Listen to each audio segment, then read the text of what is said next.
10 years ago was 2013, so I would say Novak of today. 2015 was one of the best years, probably the best year I had. You know, with whatever, 19 finals in a row on all the tournaments and 3 out of 4 slams, and you know, I had quite a great 18 months. You know, 2015 and half of 2016. So, but again, the moments in time are different for me. I mean, I don't try to play as much as I did play 10 years ago, so I have to pick and choose the right moment, right tournaments and right periods of the year where I can perform my best. So it's tough to compare. But someone did ask me the same question not a while ago, and they said, you know, the question was actually phrased like, who would win, you know, in the matchup? And I said that it would be an easy job for a 36-year-old. Yeah. Joking, of course. I don't know what will be the score, but I would give the young myself a hard time, that's for sure. No, but can you not touch the mic, please, because it's really... I apologize. Yes. Sure.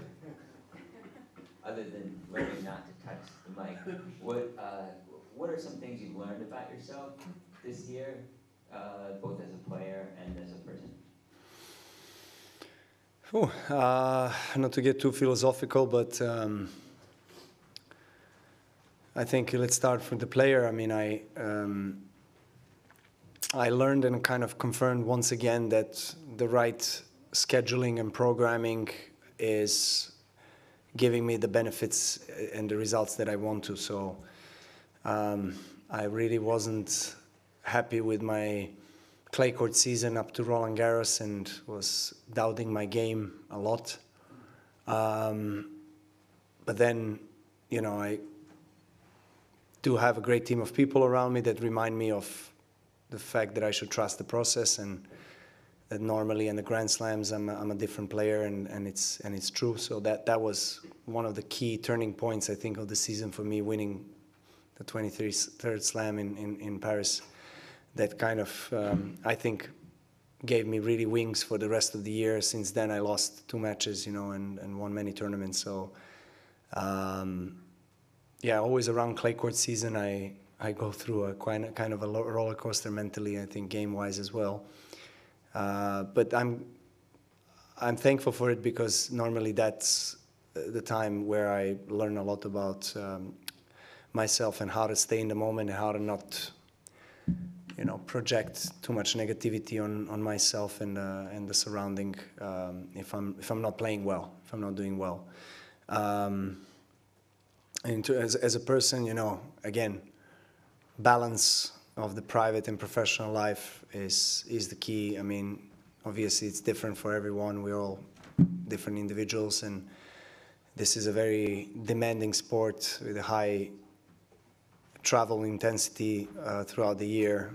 You have to play it worldwide, which is beautiful, which allows us to travel the world and play in front of many different people and nations.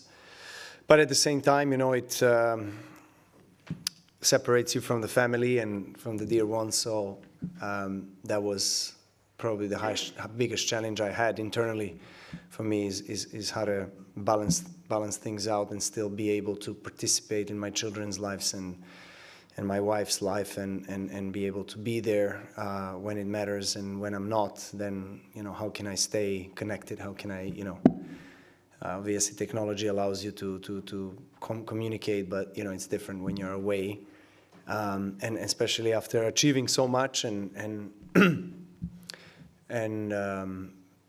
being as old as I am, you know, there is always a question mark, you know, should I be going for another year like this, or maybe less, or maybe I stop? And, you know, I do have those conversations internally and also with people around me, but I think, well, I don't think, I'm grateful, super grateful and blessed that I still have greater support of the closest ones to keep going, because, you know, without that, I wouldn't definitely be going, because,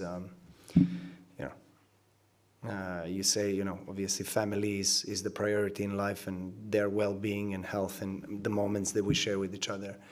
But at the same time, you know, for me personally, and of course people around me, but for me personally, it's still, you know, huge motivation to keep going and making history of this sport. So I still enjoy it. I love competition. I love, you know, winning the tournaments, obviously, and being the best in the world.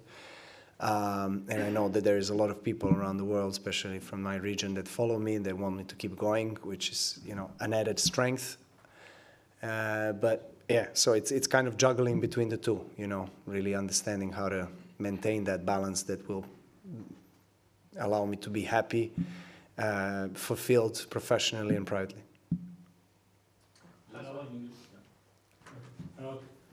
This week you overcome your old rival Roger for a title in this tournament. Yeah. Beating your two new rivals, Carlos and Yannick. And how much their presence give you extra motivation? Like, okay, it's not your time yet to win big titles. I'm here, I'm still here. And I don't know. So it's if you understood the situation in this way, I'm glad. You know, hopefully they feel the same. Yeah, I mean, I want them to feel that kind of pressure, and when they play me, I want them to feel that it's, you know, it's going to be you know, it's going to require the best tennis from them in order to win against me. So that's what I want my opponents to feel, no doubt, because that helps mentally coming into the match. And I think the more I win on the biggest stage, the more this kind of aura grows, and I'm glad for it. You know, no doubt. But of course, that's not going to win you the match, but it might give you the little percentage, a little edge. But you know what I said on the court for Yannick, I really mean it. Very nice guy, great values, his family, entire team. He deserves his success, and he needs to keep going because he's definitely on the right path, and I'm not the only one who is saying that he can win slams and be #1 in the world. And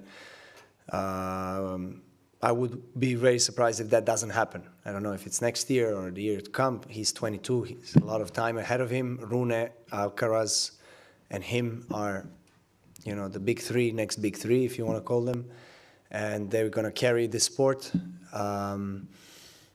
You know, I will hang on for as long as I feel like hanging on, as long as that I'm still I think as long as I'm able to win against them on the big stage, I'll still keep going because, you know, why stop if you're still, you know, winning the biggest titles? But once they start to, yeah, kick my butt, then I will consider probably having a little break, or maybe a permanent break from professional tennis. But yeah, Yannick, the Italian tennis is in good hands. I think Yannick is someone that is very professional, that loves his country.